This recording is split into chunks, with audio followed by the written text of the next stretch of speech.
Thanks for joining us at 6. I'm Courtney Gooseman. We begin with a story developing in Lorain County. A teenage babysitter now charged in the death of a 3-month-old baby boy. Investigators say she was responsible for caring for this helpless child, and tonight that now 17-year-old faces involuntary manslaughter and reckless homicide charges for the 2017 death. 5 on Your Side investigator Scott Knoll has the latest on a story we broke for you this afternoon on the News 5 app. More than 4 years after that infant died in Lorain, prosecutors here filing charges in the death of little Nicholas Cooper. Investigators say the 3-month-old boy died of blunt force trauma to the head and chest. His mother says she left Nicholas Cooper and his 3 siblings with a babysitter while she worked an overnight shift at her job back in March 2017.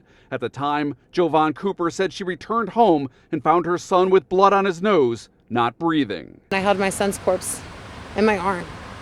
I worked on my son that day for 45 minutes. Buddy Seibert was the detective on the case. I believe the child was assaulted in a manner that ultimately caused the child's death. Seibert, now an investigator with the Lorain County Prosecutor's Office, says new evidence uncovered in the case led to charges against the child's babysitter. Seibert wouldn't detail that new evidence, but says it's a case that stayed with him for years. It was important to get justice for the family, for Nicholas, the child, and hopefully to prevent this defendant from doing anything like this again. The babysitter was 13 years old at the time, now 17. She's charged as a juvenile, so we've chosen not to name her. Lorain County Prosecutor J.D. Tomlinson, who took office this year, says even after 4 years, he feels it's important to pursue charges in the case. We want to make sure that everyone understands that justice is going to be doled out with this administration, regardless of how long ago the case occurred. In Elyria, I'm 5 on Your Side investigator Scott Knoll.